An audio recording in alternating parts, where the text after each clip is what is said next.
ইরানের বিরুদ্ধে যুক্তরাষ্ট্র ও ইসরায়েলের চলমান এই যুদ্ধ এখন আর শুধু মধ্যপ্রাচ্যের মানচিত্রে সীমাবদ্ধ নেই, এর সরাসরি প্রভাব পড়ছে পুরো বিশ্ব অর্থনীতিতে।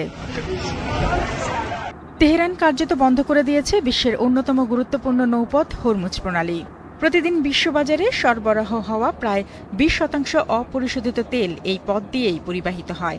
সেই সরবরাহ বন্ধ হয়ে যাওয়ায় আন্তর্জাতিক বাজারে তেলের দাম ব্যারেল প্রতি $120 থেকে $180 ছাড়িয়ে যাওয়ার আশঙ্কা তৈরি হয়েছে। বিশ্লেষকরা বলছেন, এই যুদ্ধের কারণে বড় ধরনের রাজনৈতিক চাপে পড়েছেন ডোনাল্ড ট্রাম্প। যুক্তরাষ্ট্রে পেট্রোলের দাম 30 থেকে 40% বেড়ে যাওয়ায় সাধারণ মানুষের ক্ষোভ এখন তীব্র। সাম্প্রতিক জরিপ অনুযায়ী প্রায় 60% মার্কিন নাগরিক এই যুদ্ধনীতির বিরোধিতা করছেন। এদিকে বৈশ্বিক পণ্য সরবরাহ ব্যবস্থা বা গ্লোবাল সাপ্লাই চেইনেও দেখা দিয়েছে বড় ধস।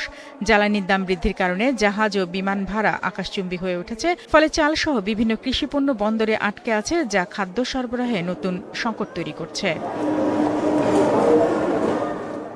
পরিস্থিতি নিয়ে সতর্কবার্তা দিয়েছে আন্তর্জাতিক মুদ্রা তহবিল।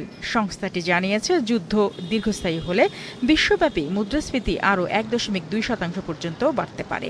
এতে দরিদ্র ও উন্নয়নশীল দেশগুলোতে দুর্ভিক্ষের মতো পরিস্থিতি সৃষ্টি হওয়ার আশঙ্কা রয়েছে। যুক্তরাষ্ট্র ও ইসরায়েল ইরানের পারমাণবিক ও ক্ষেপণাস্ত্র স্থাপনাগুলোতে নিয়মিত হামলা চালাচ্ছে।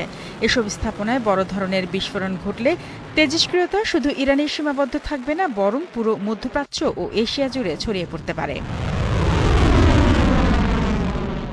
অন্যদিকে যুদ্ধের ফলে ইরান, লেবানন ও গাজা অঞ্চল থেকে লাখ লাখ মানুষ ঘরবাড়ি ছেড়ে পালাতে বাধ্য হচ্ছে। এতে নতুন করে কয়েক কোটি শরণার্থী তৈরি হয়েছে। ইউরোপ সহ বিভিন্ন দেশে এই শরণার্থীর ঢল সামাজিক ও রাজনৈতিক অস্থিরতা বাড়িয়ে তুলছে। শারমিন স্বপ্না, ৭১।